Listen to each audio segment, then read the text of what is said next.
Hello and welcome to Health Professional Radio. I'm your host, Neal Howard. Glad that you could join us today.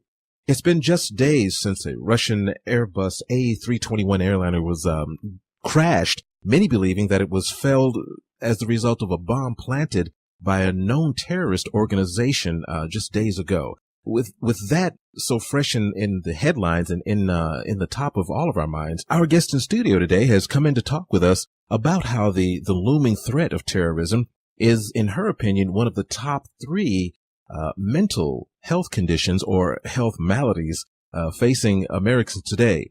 Dr. Carole Lieberman is with us today. Not only is she a Beverly Hills psychiatrist, she's also a best-selling author, television personality, radio talk show host, an expert witness, and a competitive equestrian as well. Now, her books include Bad Boys, Why We Love Them and How to Live With Them and When to Leave Them, Bad Girls, Why Men Love Them and How Good Girls Can Learn Their Secrets, and Coping with Terrorism, Dreams Interrupted.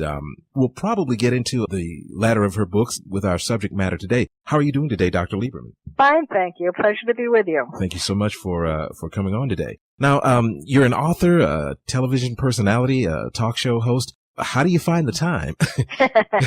I don't sleep. I just feel really passionate about trying to wake people up to certain things that are going on in the world, terrorism, of course, being the top, and also just helping people to understand themselves better and to understand how their childhood and previous life experiences are still affecting them today. Because really, in America, as well as really all around the world, we are dealing with so many more problems than we ever had, and people need to be able to gain insight into these issues and into themselves to be able to be happy, try to be happy despite all of this. Well, it's when you're talking about gaining insight, you mentioned gaining insight into these issues as well as gaining insight into themselves. Are we talking about a balance of paying attention to what's going on while at the same time paying attention to what's going on with yourself, or is one more important than the other? Well, I'll give you an example. I mean, I think terrorism, as America's psychiatrist, I think terrorism is the number one threat that is affecting people, not just like literally a threat, but a threat to people's psyche and a threat to their body. And I'll tell you why. And the worst part of all of this is how much in denial people are. For example, the 9/11, the memories of 9/11 have really not stopped affecting us.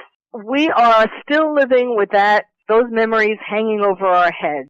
And at the same time, we're living with daily reminders in the news of the terrorist threat, the one that you just mentioned, of course, the latest one. We saw for way too long, the people were trying to conceal the fact that, in fact, it could be related to terrorism. There were all these theories, we don't know, and the black box, and, when really all along they had a pretty good suspicion that it was related to terrorism.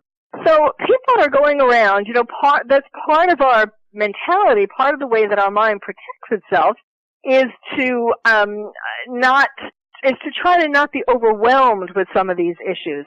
But there's a fine line between not being overwhelmed and being in denial. Because as long as we stay in denial about the fact that there is this ongoing threat, and it's not just America. I mean, yes, of course, America, the West, but, Australia, New Zealand, all over the world. There isn't one country now.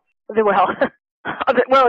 I was going to say, except in the Middle East where there are the terrorists, but even there, of course, it's pandemonium.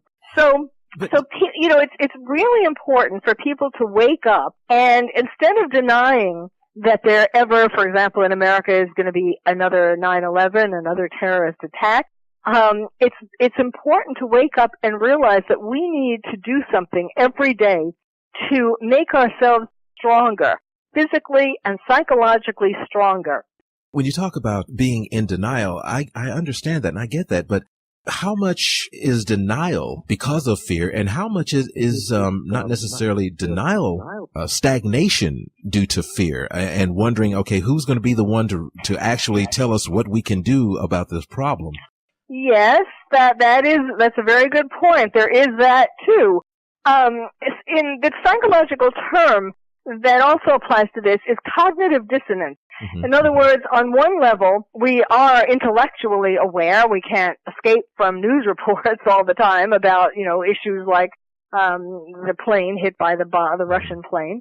But at the same time, to protect ourselves from recognizing that or relating to that emotionally, on another level, we're pretending to ourselves that it doesn't exist. And yet, there are all these things that you can really attribute back to 9/11, such as the obesity epidemic that's gotten worse since then.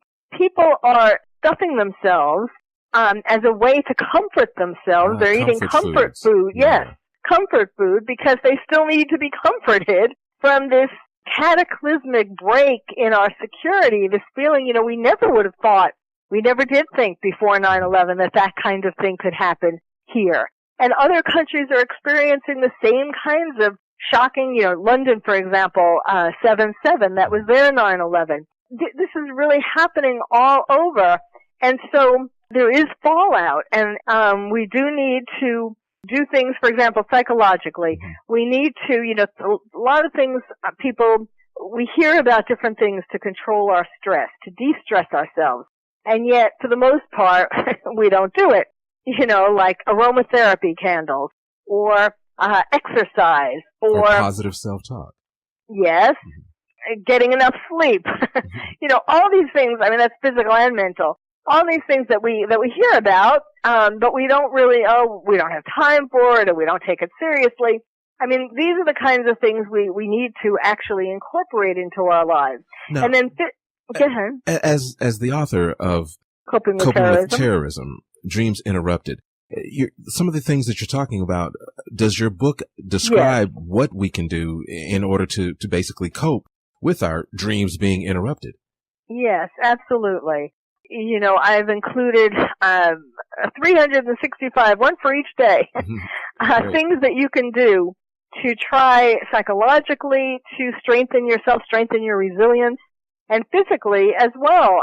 We can't, if there's another attack, or even if 9/11, happened in New York and Pennsylvania and Washington. So people who, I live in California, so some people think, oh, well, that happened there and I'm not really affected. And, but at the same time, we have television sets. We see it again and again and again. For example, they play the buildings falling again and again and again. And each time that does actually stress us out. And it's like seeing it for the first time almost. And so people who watch the news at night, we hear about the bomb hitting we hear about the bomb hitting the Russian plane, and people turn the set off and then go to sleep. Well, needless to say, people aren't sleeping that well in America and in other countries when they hear that kind of news. And so what does that do? That affects their body, it affects their health, but it also affects their productivity at work the next day. It affects their relationships with their family members, with their friends, with their coworkers. All of these things have a domino effect and a ripple effect. It's just affecting us in so many different ways. That is why it's called terrorism. Terror being of the mind, whereas horror is, of the eyes, and then you get a combination of the two. It's a mind. It's a destructive weapon, the most destructive weapon, and that's why it's called terrorism, right? Because it saturates each level of our very existence, especially when we consider ourselves a civilized kind of world. To bring in some of the most uncivilized of acts in order to strike terror into the minds of the victims and the families of the victims is way too much to handle for most folks. Yes, and it's not just the literal victims who were killed or hurt, injured by the particular attack, but all of us who suffered this blow. Now, where can our listeners get a copy of Coping with Terrorism's Dreams Interrupted and get more information about you as well? Well, I think the best way would be to go to my website, which is drcarole.com, drcarole.com. You've been listening to Health Professional Radio. I'm your host, Neal Howard. It's been a pleasure talking with Dr. Carole Lieberman today. also known as America's Psychiatrist. And she's been on a mission to help people gain insights into themselves in order to solve problems that they may be facing. And she does this not only through her books as a published author, but also through her television appearances on all of the top shows, including Oprah and O'Reilly, and also through her radio show that can be heard on voiceamerica.com, Dr. Carole's Couch. She's been here with us today talking about some of the ways that the looming threat of terrorism saturates each and every aspect of our lives simply by just hearing the news and wondering when and if someone is actually going to do something about it, or simply going into denial and trying to live our lives as if nothing is actually going on. It's been a pleasure talking with you today, Dr. Lieberman. Thank you. Thank you so much. Transcripts and audio of this program are available at healthprofessionalradio.com.au and also at hpr.fm, and you can subscribe to our podcast on iTunes.